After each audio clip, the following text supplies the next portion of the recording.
ជំរាបសួរទៅកាន់បងប្អូនទាំងអស់គ្នាវិលមកជួបខ្ញុំម្ដងទៀតហើយរឿងរ៉ាវថ្ងៃនេះគឺខ្ញុំទទួលបានពីបងប្រុសម្នាក់គាត់ឈ្មោះស៊ីណេតគាត់រស់នៅខាងខេត្តតាកែវរឿងដែលស៊ីណេតចែកម្លែកដល់ខ្ញុំនេះគឺគាត់មិនបានជួបផ្ទាល់នោះទេប៉ុន្តែរឿងនេះគាត់ទទួលបានពីពូរបស់គាត់វិញហើយគាត់ក៏សុំទោសដែរពូគាត់ភ្លេចឆ្នាំនៃការកើតរឿងរ៉ាវនោះឯងតាក់ទងទៅនឹងពូរបស់គាត់ត្រូវបានព្រាយបន្លាចហើយពូរបស់គាត់ពេលហ្នឹងគឺធ្លាក់ខ្លួនឈឺខ្លាំងមែនតើរហូតដល់ជ្រុះសក់ដេកនឹងកាទៀលស្ទើរតែស្លាប់ស្ទើរតែរស់ក៏ធ្វើកិច្ចជាច្រើនដើម្បីសុំកម្មាទោសនៃព្រាយនឹងដូចគ្នាចង់ដឹងរឿងរ៉ាវដែលពូស៊ីណេតចែកម្លែកមកដល់ស៊ីណេតហើយស៊ីណេតចែកម្លែកដល់ខ្ញុំយ៉ាងម៉េចខ្លះទៅស្ដាប់រឿងរ៉ាវលម្អិតជាមួយនឹងខ្ញុំទាំងអស់គ្នាចំពោះរឿងរ៉ាវស៊ីណេតនៅខាងខេត្តតាកែវមួយនេះគឺជារឿងមួយបែបអបិយជំនឿមួយដែលពូគាត់ធ្លាប់ជួបមិនមែនស៊ីណេតជាអ្នកជួបទេអញ្ចឹងគាត់យកបទពិសោធន៍ពីពូរបស់គាត់មកចែករំលែកដល់ខ្ញុំក៏ត្រូវចែករំលែកដល់បងប្អូនដូចគ្នាហើយរឿងនេះគឺជារឿងចុងក្រោយនៅក្នុងខែ8សម្រាប់ Channel Admin T Podcast ផងដែរសង្ឃឹមថាបងប្អូននឹងគាំទ្រនិងជួយលើកទឹកចិត្តដល់ខ្ញុំផងដែរចំពោះគ្រប់វីដេអូដែលបងប្អូនបានផ្ដល់ដល់ខ្ញុំបើសិនជាមានវាពេចសម្ដីកាយវិការខុសឆ្គងតាណាសូមយកយល់ខន្តីភ័យទោសចោះពីព្រោះមនុស្សមិនល្អទាំងអស់នោះទេអាចធ្វើបានតាមលទ្ធភាពនិងសមត្ថភាពរៀងៗខ្លួនតែប៉ុណ្ណោះគុំវែងឆ្ងាយឥឡូវចូលដល់រឿងស៊ីណេតវិញចំពោះរឿងនេះគាត់ទទួលបានពីពូគាត់ដោយពូគាត់ភ្លេចឆ្នាំដែរតាក់ទងទៅនឹងព្រាយនៅដើមកគីគាត់ថាអញ្ចេះផ្ទះរបស់គាត់ហ្នឹងគឺនៅជិតដីសាលាមួយកន្លែងដែលនៅក្នុងខេត្តតាកែវហ្នឹងហើយដីសាលាមួយហ្នឹងធំណាស់ហើយបន្ទាប់ពីដីសាលាហ្នឹងមកគឺមានវត្តអារាមមួយទៀតតែបច្ចុប្បន្នសាលាមួយហ្នឹងគឺក្លាយជាសាលាថ្មហើយដែលអញ្ចឹងអាចប្រាប់ទីតាំងតំបន់ភូមិឬក៏ស្រុកបានទេជំនាន់មុនពូគាត់ថាអញ្ចេះ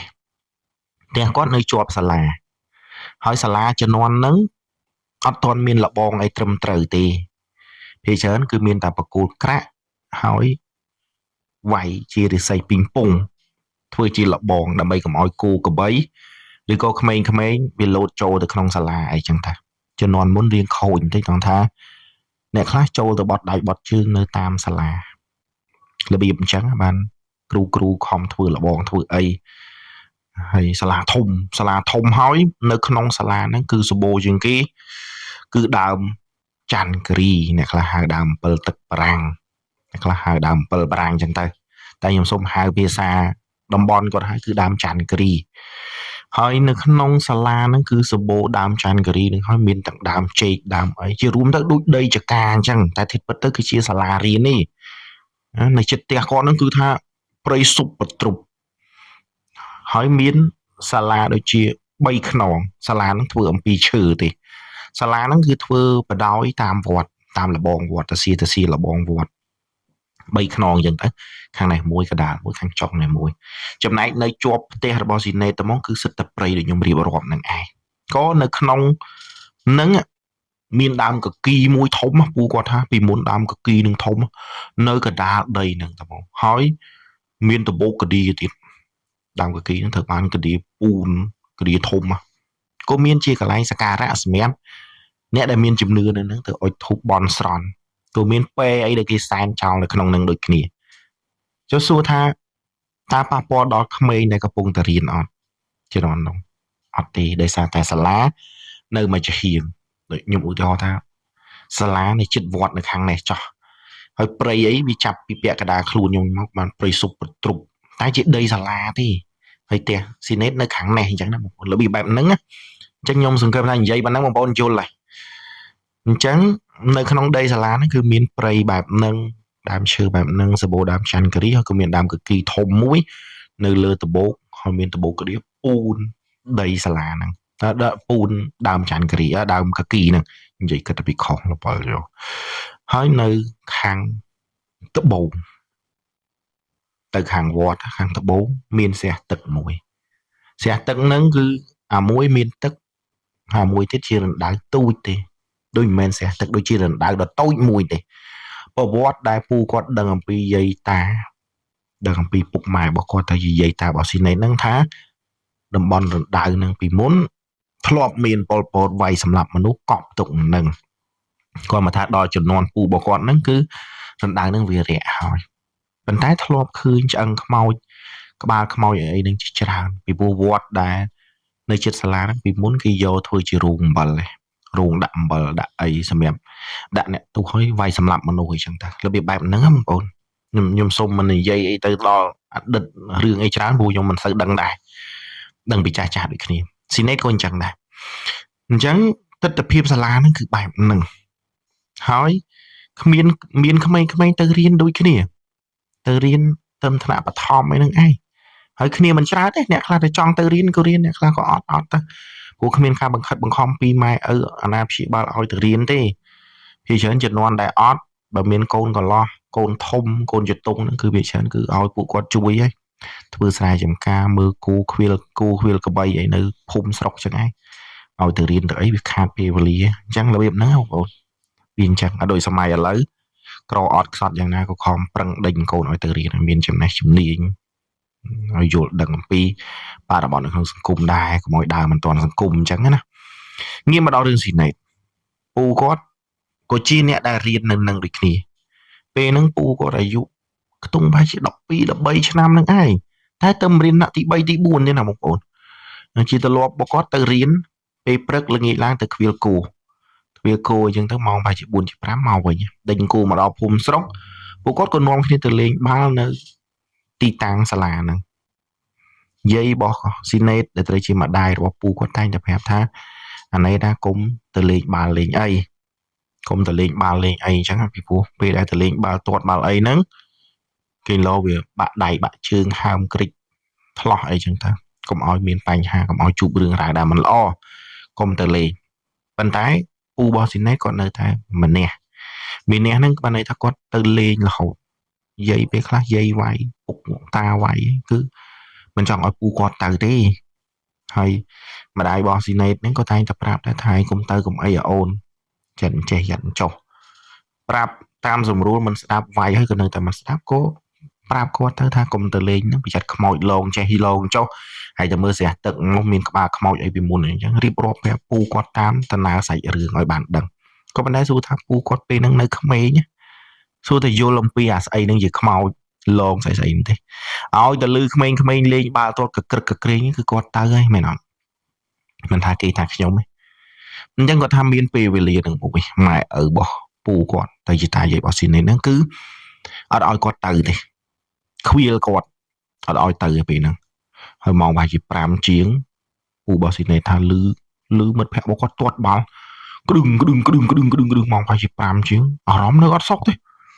ជ្រួច្រាលឲ្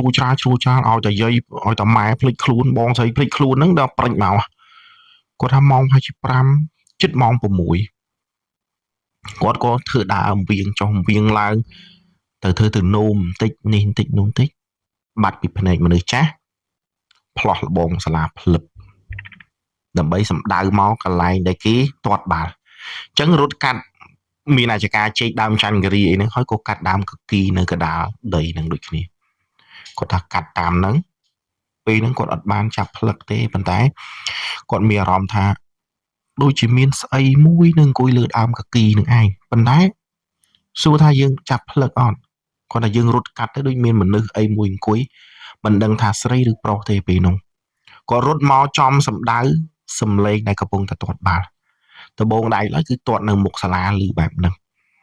តែដល់ពេលពូរបស់ស៊ីណេតឆ្លងកាត់ដើមកគីហើយស្រាប់តែឮនៅម្ដុំស្រះទឹកវិញគាត់បកទៅហ្នឹង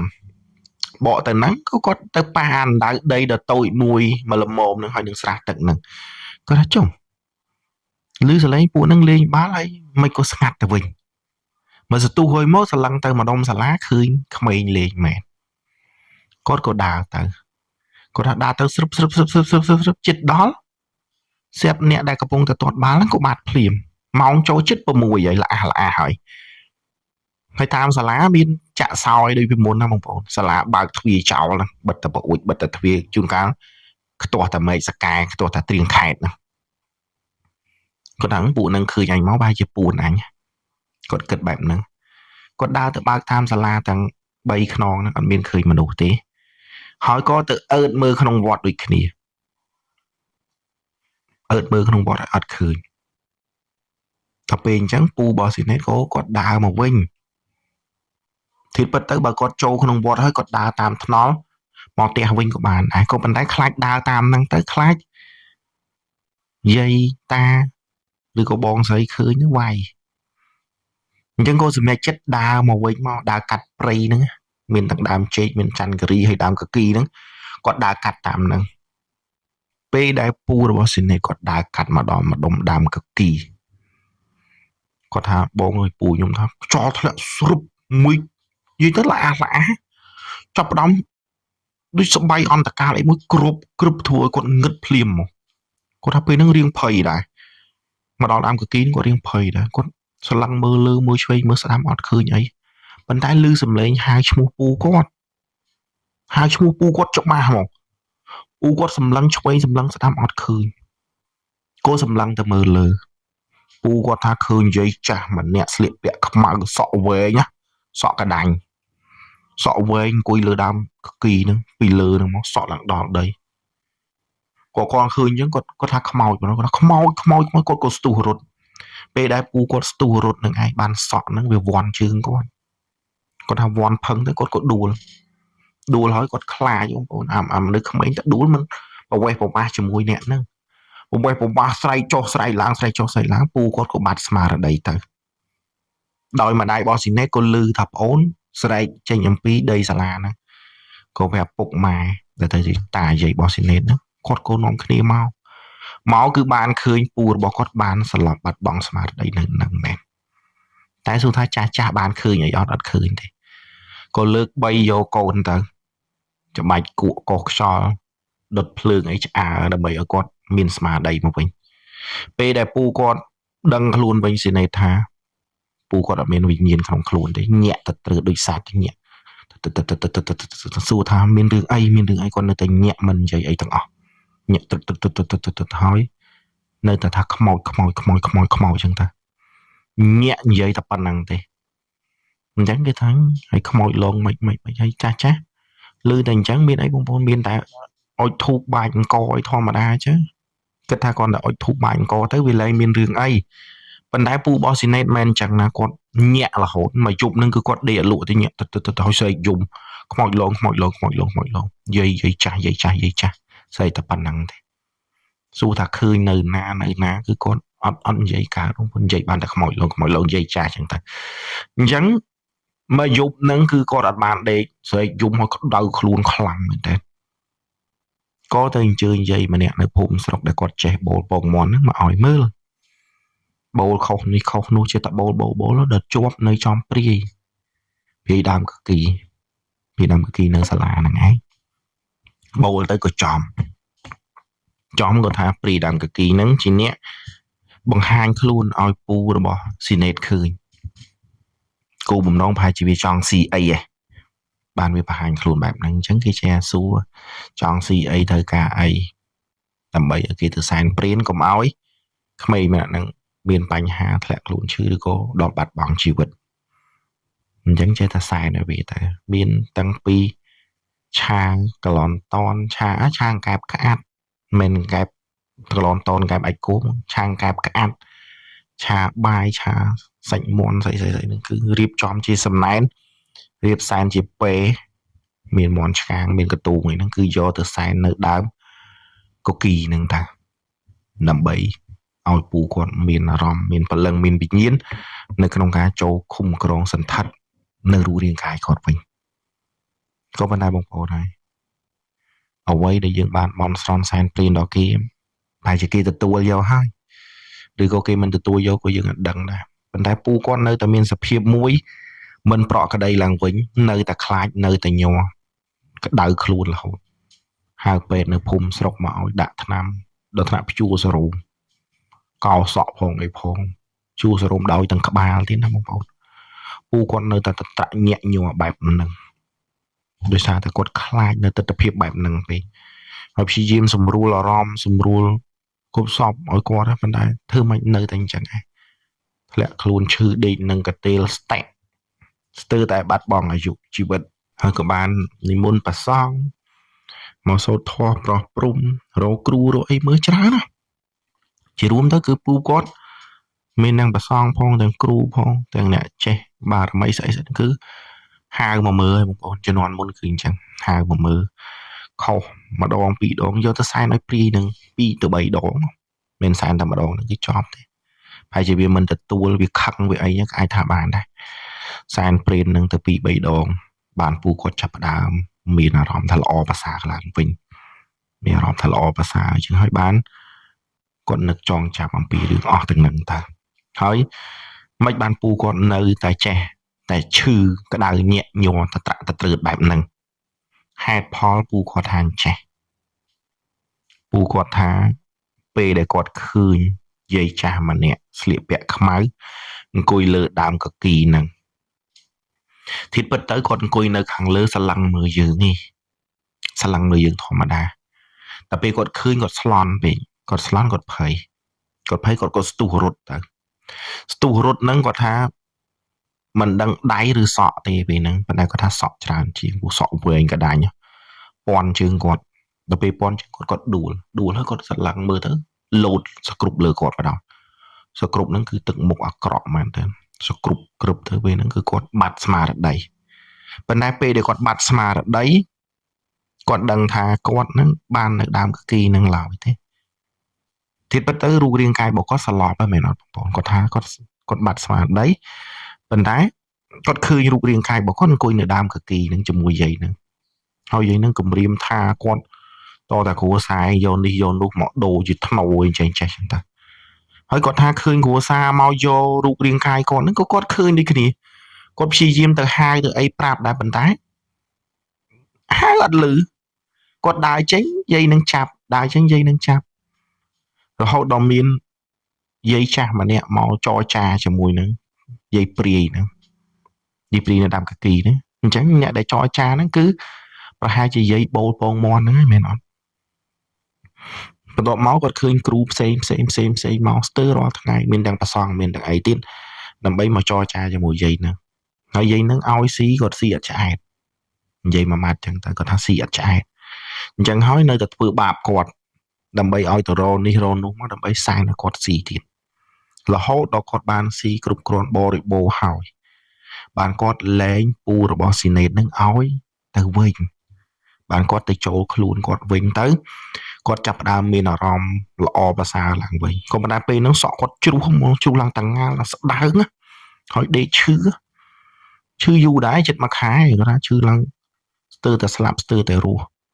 ក៏ប៉ុន្តែអត់អីទេបានគុណបុណ្យអ្នកដែលចេះបុណ្យបារមីអីមកជួយអញ្ចឹងទៅហើយបូករួមនឹងយើងសែនព្រានឲ្យត្រូវព្រាយនឹងក៏វាស៊ីឆ្អែតទៅវាក៏សម្រេចចិត្តថាលែងពូរបស់ស៊ីណេតមកវិញអញ្ចឹងទៅហ្នឹងបើសិនជាមិនលែងវាធ្វើរឿងមួយថាយកជីវិតយើងឲ្យយើងស្លាប់តាមវាឲ្យយើងទៅជួយធ្វើជាកូនចៅចាំនៅដើមកគីហ្នឹងក៏មិនដឹងធ្វើម៉េចដែរមានតែស្លាប់មានតែបាត់បង់អាយុជីវិតតាមវាជាអ្នកប្រកបវិជ្ជានឹងយើងនឹងឯងនឹងជារឿងដែលស៊ីណេតទទួលបានអំពីពូរបស់គាត់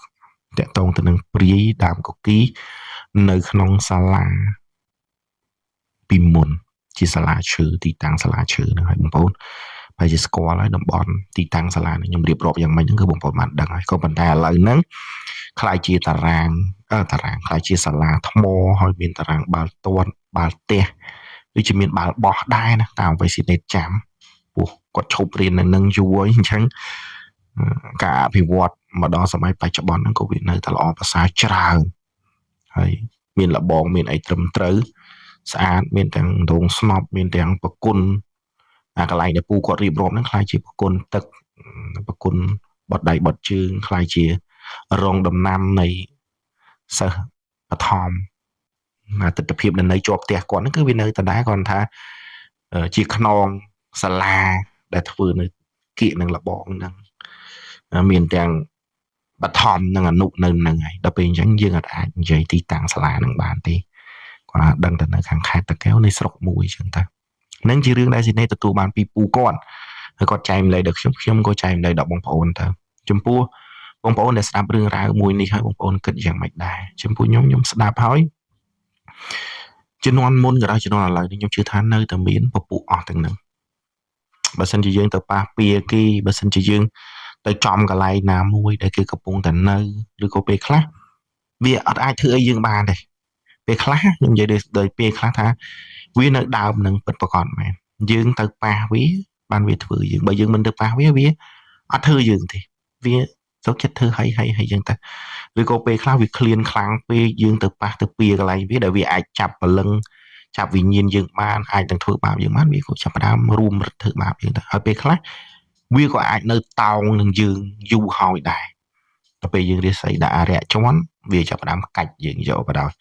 ដើម្បីទាសំណែនហើយពពួកព្រាយបងប្អូនព្រាយមិនដែលកាច់មនុស្សឲ្យស្លាប់ទេបើតាមខ្ញុំស្ដាប់រឿងពីបងប្អូនដែលផ្ដល់ខ្ញុំមិនដែលកាច់មនុស្សឲ្យស្លាប់ទេក៏ប៉ុន្តែវាទៅការស៊ីការអីដែលយើងទៅសែនព្រានដល់វាស្តៀងប្រមាត់ទៅយើដែរក៏ប៉ុន្តែប្រមាត់ទៅយើបើសិនជាចូលណាម្នាក់ឲ្យមនុស្សនឹងខ្លាចជាមនុស្សដែលអត់ក្បាលតែមកប្រមាត់ទៅយើអាចកាច់មនុស្សស្លាប់បានខ្ញុំបានរឿងពីបងស្រីម្នាក់ឈ្មោះជីងនៅខាងព្រៃវែងបងគាត់ទៅបានប្រមាត់ទៅយើចូលហើយសពថ្ងៃហ្នឹងគឺបាត់សតិហើយរស់នៅបែបមនុស្សពីរផ្សេងគ្នាពីមុនណាជាមួយខ្ញុំលំអិតជូនបងប្អូននៅខែ9ចោះខ្ញុំក៏ប្រហែលប៉ុណ្ណឹងទេដូចខ្ញុំនិយាយចឹងថាព្រាយអត់អាចធ្វើយើងងាប់ទេប៉ុន្តែក៏មិនមែនទាំងស្រុងថាมันអាចធ្វើដែរណាវាអាចនឹងអាខ្លះវាខ្លាំងវាធ្វើយើងងាប់ចឹងទៅប៉ុន្តែបើប្រមាថទៅយើសែនខុសទំនងមើលមិនយល់ចាប់មិនជាប់អាចធ្វើឲ្យមនុស្សស្លាប់ឬក៏អាចឲ្យមនុស្សនោះបាត់បង់វិញ្ញាណសតិឬក៏ឈួតចឹងតែហ្នឹងមកខ្ញុំបានពីបងប្អូនដែលផ្ដល់ឲ្យខ្ញុំនឹងចែកម្លែកបងប្អូននៅរឿងក្រោយទៀតអញ្ចឹងរឿងស៊ីណេតខ្ញុំសូមបញ្ចប់តែប៉ុណ្្នឹងសង្ឃឹមថាបងប្អូនស្ដាប់ហើយនឹងយល់ពីអ្វីដែលខ្ញុំបាននិយាយហើយក៏សង្ឃឹមថាបងប្អូនដែលមានបទពិសោធន៍ជួបរឿងរ៉ាវបែបនេះនឹងចែករំលែកមកទៀតច្រើនមកដើម្បីខ្ញុំចែករំលែកដល់បងប្អូនទៀតអ្នកស្ដាប់ខ្ញុំសូមទោសដែរដែលខ្ញុំនិយាយទៅវាអាចនិយាយថាខ្ញុំនិយាយបែបមនុស្សបែបខ្ញុំនិយាយទៅម៉ាត់ឆៅអញ្ចឹងខ្ញុំសង្ឃឹមថាបងប្អូនដែលស្ដាប់ខ្ញុំមិនប្រកាន់ទោសឲ្យដំណើរទៅចោះដោយសារខ្ញុំអត់សូវចេះកាច់កង់កាច់ប្រវែងចេះចោះទេខ្ញុំនិយាយវាច្រើនឆៅទៅគាត់ថាខ្ញុំនិយាយដំណើររឿងឲ្យបងប្អូនងាយយល់តែប៉ុណ្ណោះចឹងបងប្អូនខ្លះក៏អាចគិតថាយើងនិយាយតប៉ែប៉ុន្តែបើបងប្អូនមិនយល់ពីដំណើរនៃសាច់រឿងទេក៏ពិបាកនឹងយល់អំពីអ្វីដែលខ្ញុំត្រូវនិយាយរៀបរាប់ប្រាប់បងប្អូនដែរអញ្ចឹងខែ8ខ្ញុំសូមបញ្ចប់